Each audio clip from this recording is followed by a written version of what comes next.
Hello दोस्तों। अभी कुछ दिन पहले ना मैं अपने एक फ्रेंड की वर्टस में घूम रहा था, तो मैंने एक चीज नोटिस करी। बहुत ही हैवी ट्रैफिक में उसकी कार की जो माइलेज जो हो रही थी मीटर पर, वो हो रही थी करीब 3.5 किलोमीटर पर लीटर। और मैं सही बताऊं, मैंने उसको काफी रैश ड्राइविंग भी करी थी, तो वो करीब 3.5-4 किलोमीटर पर लीटर का माइलेज दिखा रही थी। हालांकि ये बहुत कम थी और मुझे देख के डर भी लगा कि अगर मैं वर्टस ऑन करूंगा तो भाई मेरी रनिंग तो बहुत रहती है, तो मैं तो नहीं चाहूंगा कि मेरी कार इतनी कम माइलेज दे और मैं बहुत ज्यादा खर्च करूं सिर्फ फ्यूल पर। तो इसलिए मेरे दिमाग में एक बात आई, भले ही वॉक्सवैगन की माइलेज बहुत कम है या फिर ऐसी कंडीशंस में चली जो बहुत कम माइलेज दे रही है, पर एक्चुअल में वो उसने उतना दिखाया कि हाँ भी 3.5 किलोमीटर की माइलेज दे रही है। वरना मार्केट में कुछ ऐसी कार्स हैं जो हो सकता है कि आपको 4 या 5 किलोमीटर पर लीटर का माइलेज देंगी, लेकिन उनके जो मीटर पे शो होता है वो तब भी आपको 8 या 9 किलोमीटर पर लीटर का शो होता है। और मैं अभी बात कर रहा हूँ बहुत ही रेप्यूटेड कंपनी की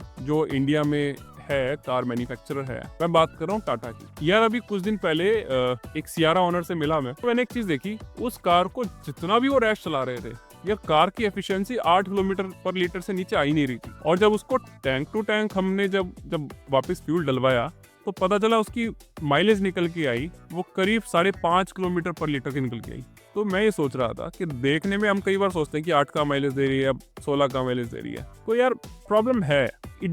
यार ठीक है, आपकी कार माइलेज नहीं दे रही है, बट एटलीस्ट आप उसको ऑथेंटिक तो रखो, आप एक ईमानदारी से उसको दिखाओ तो सही। तो कस्टमर को आप क्या दिखाना चाह रहे हो कि हमारी कार कुछ भी हो जाए 8 किलोमीटर पर लीटर से नीचे का माइलेज देगी ही नहीं। और ये गलत है, ये वो भी एक टाटा जैसा ब्रांड। और हो सकता है कि मार्केट में और दूसरे ब्रांड्स भी होंगे इस तरह का लिमिट सेट करके रखते होंगे अपने सिस्टम में, अपने मीटर्स में, तो बट ये ठीक नहीं है। तो इसके लिए कोई भी आपके पास कस्टमर है, आप कस्टमर से क्या एक्सपेक्ट करते हो? आप आपकी कार परचेज करे और एक बार कार परचेज करे तो आपसे सर्विस भी कराए, सब कुछ आपसे कराए, लेकिन आप उसको रिटर्न में क्या दे रहे हो? एक ब्लफ। तो ये चीज है। सेकंड चीज, मैंने एक चीज और नोटिस करी। जब मैं सियारा में बैठा था, यार वो डीजल वेरिएंट था, ठीक है, और लेकिन उसके पेट्रोल वेरिएंट में भी मैं पहले एक बार बैठ चुका हूँ। इतना मतलब टाटा की कोई भी कार ले लो यार, उसमें वाइब्रेशंस हैं, स्टार्टिंग में थोड़े कम होंगे, आगे जाके बढ़ जाएंगे। पर अगर मैं बात करूँ, कंपैरिजन करूँ महिंद्रा की कार से, महिंद्रा की डीजल इंजन ज्यादा साइलेंट है टाटा के पेट्रोल इंजन की भी बात करूँ उससे भी। तो I think Tata should work on their engine. अब एनवीएच लेवल की बात करते थे, एनवीएच लेवल पर टाटा ने बहुत काम किया है कंपैरेटिवली। जो उनकी पहले की कार्स आती थी, अभी जो कार्स आती है उसमें कंपैरेटिवली बेटर एनवीएच हैं। बट अगर बात करें बाकी कार्स की, और मैं इसमें दो कंपनीज को बेस्ट रखता हूँ यार, वॉक्सवैगन की कार में एनवीएच लेवल्स वाकई में कम है, और इनकी जो भी वॉक्सवैगन 2.0 जो आई है, जो इसमें अभी इनकी नई कार्स हैं, जैसे स्लाविया या कुशाक या काइलेक या फिर इनका वर्टस या टाइगोन, तो इनमें एज कम्पेयर टू जो इनके पहले वेंटो, उससे तो थोड़ा सा इसमें कम है, क्योंकि ऑब्वियसली लोकलाइजेशन करने की कोशिश की गई है। बट लोकलाइजेशन का मतलब ये भी नहीं है कि आप कहीं ना कहीं अपनी क्वालिटी से कॉम्प्रोमाइज करो। बट मैं इस चीज को अभी भी करता हूँ, इस चीज को मानता हूँ कि वॉक्सवैगन अपने जो स्टैंडर्ड्स है कोशिश कर रहा है कि उनको एज इट इज मेंटेन रखा जाए, बट लोकलाइजेशन की फॉर्म में उन्होंने काफी चीजें डिग्रेड करी हैं। Selection of the plastic quality what they are using in their cars, तो वो चीजें मैटर करती हैं। बट हाँ, मैं ये जरूर कह रहा हूँ कि अच्छी चीज है कि उन्होंने लिमिट नहीं लगा रखी है, तो एक्चुअल जो भी है वो शो कर रहे हैं। बट एटलीस्ट उनको यार काम करना चाहिए। 3.5-4 किलोमीटर पर लीटर की माइलेज, यार बंदा तो तेल डलवा के बिक जाएगा। तो और मुझे पता है जो वॉक्सवैगन लवर्स हैं, जो वॉक्सवैगन ऑनर्स हैं, वो कहेंगे यार परफॉर्मेंस मैटर करती है, परफॉर्मेंस। आप मुझे एक चीज बताइए, 1 लीटर का टर्बो इंजन है आपका, ठीक है, 1 लीटर का टर्बो इंजन जो परफॉर्मेंस देता है, सेम परफॉर्मेंस अगर आपको नेचुरली एस्पिरेटेड इंजन दे दे, होंडा सिटी वाला या उससे बेहतर या फिर एलिवेट वाला, तो आप क्या कहोगे? तो उसमें तो आपको माइलेज बेहतर मिलेगी। हाँ, अगर बात करते हैं 1.5 लीटर के टर्बो इंजन से, यार वहां पे तो उसका देखो कोई कंपैरिजन है नहीं। That engine is way ahead than Honda. जो होंडा के जो आपके सिटी में इंजन आते हैं, एलिवेट में इंजन आता है, उससे तो बहुत आगे है वो। लेकिन मैं कंपैरिजन कर रहा हूँ 1 लीटर के इंजन के साथ, क्योंकि जिस प्राइस सेगमेंट पे वो 1 लीटर का इंजन आता है, वो कम्पीट कर रहा है होंडा सिटी के इंजन के साथ, वो कम्पीट कर रहा है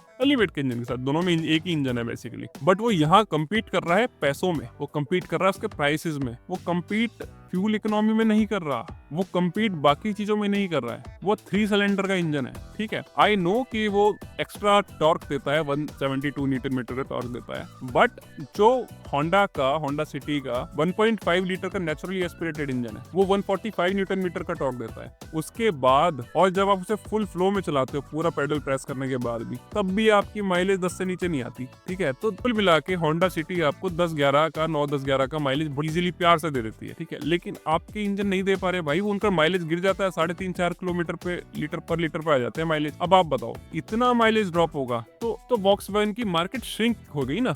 श्रिंक कैसे? फॉर एग्जाम्पल मार्केट का पोटेंशियल है कि हर साल मान के चलिए कि हर साल 20 लाख गाड़ी बिकनी थी, ठीक है। तो 20 लाख में से जो मारुति वाली कैटेगरी है, जिन्हें सिर्फ माइलेज चाहिए, इवन मैं कह रहा हूँ शायद वो सेफ्टी के बारे में सोचते भी नहीं है, मैं उनको अलग रख देता हूँ, वही 42% का मार्केट शेयर है या 40% का मार्केट शेयर है, तो 20 लाख का 40% कितना हो गया? तो 8 लाख गाड़ियों को साइड रख दो, बाकी का रह गया आपका टाटा, हुंडई, महिंद्रा, ये टॉप प्लेयर्स है, ठीक है। महिंद्रा वाली कैटेगरी, उनको तो यार बड़ी कार चाहिए, ठीक है, उनको भी साइड रख दो, 2-2.5 लाख कार और निकाल दो। टाटा वाला कस्टमर सेफ्टी भी देखता, टाटा वाला कस्टमर माइलेज भी देखता है, ठीक है। तो मैं ये कहना चाह रहा हूँ, आपने धीरे धीरे आप कह रहे हो मैं तो सिर्फ परफॉर्मेंस में बेचूंगा, परफॉर्मेंस वाले कितने लोग हैं आज की डेट में? अगर मुझे कार लेनी है और मैं कार इसलिए ले रहा हूँ क्योंकि मेरी कार ज्यादा चलती है, मुझे जरूरत है कार की, और मैं महीने के अंदर 3000 किलोमीटर 2500 किलोमीटर कार चलाना चाहता हूँ, मेरी जरूरत है भाई, रनिंग है, तो मैं 3.5 या 4 किलोमीटर पर लीटर वाली कार कैसे मेंटेन करूंगा? आप मुझे एक चीज बताइए, या तो आप ये कहना चाह रहे हो कि आप अपर मोस्ट क्लास को बिलोंग करो तो ही आप वॉक्सवैगन की कार ले सकते हो, तो भाई उसके बाद तो फिर आपको लिख देना चाहिए कि भाई जो लोग 10 लाख रुपए पर मंथ से नीचे कमा रहे हैं उन्हें तो हमारे शोरूम पे चढ़ना भी नहीं चाहिए। तो अल्टीमेटली